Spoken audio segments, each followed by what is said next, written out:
Hi, Lee Phillips here. I'm an attorney. Like I always say, don't hold that against me. But I want to talk to you for a minute about insuring an LLC. And I get people who ask me all the time, how do I insure my LLC? How do I insure my corporation? Well, you don't really insure the LLC or the corporation, the company. You insure the assets within the company. So you're going to carry a policy like you carry a policy on your personal stuff. You insure your house, you insure the contents of the house.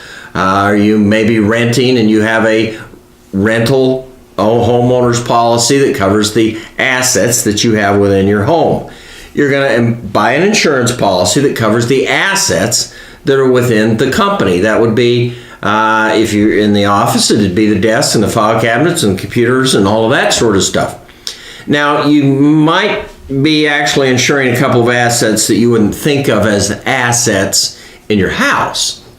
For example, we insure our computers. Yeah, duh. Somebody hauls off with the computer, well, we can replace the computer. But what about the data? We insure the data too. And that's actually a big chunk of the policy, because the data is a lot more valuable to me than the actual computer. And so what happens if the data is lost? Well, you can insure that loss, that risk. You can basically insure any risk. The other thing that you're probably going to do in the company that you won't do in your personal life is you're going to carry a liability policy. Well, that's not true. You carry a liability policy attached to your homeowner's policy. It's called an umbrella. You remember that? And it covers liability. Somebody slips and falls on the sidewalk out in front of your house, or your kid does something. That will often be covered by this umbrella that you carry along with your house.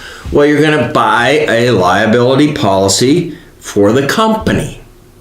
That will cover somebody who slips and falls in the office. It will do that sort of thing, but also it may cover the things that you produce and send out, product liability.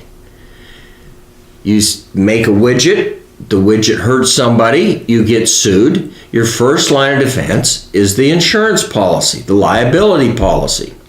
And you can get those, depending upon what you're insuring, they can be kind of pricey.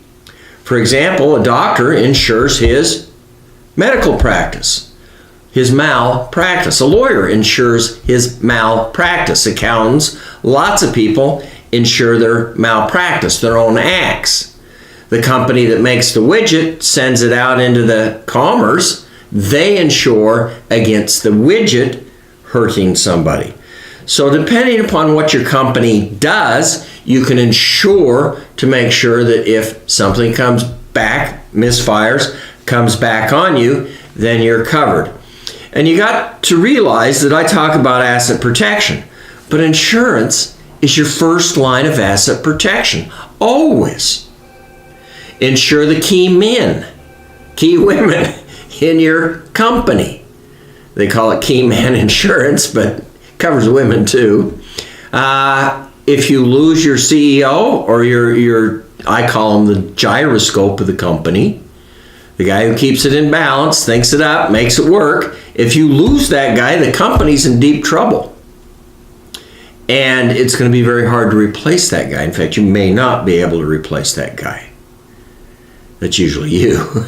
But the company needs money to replace that manpower, the executive manpower that it has, and you can insure their lives. So there are lots of things that you insure within the company.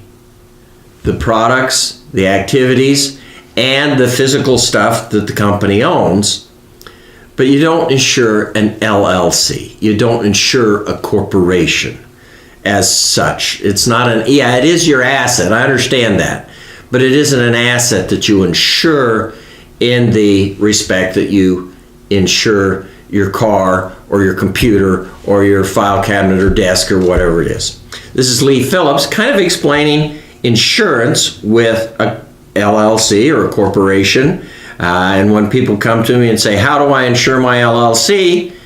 Well, that's not an easy answer.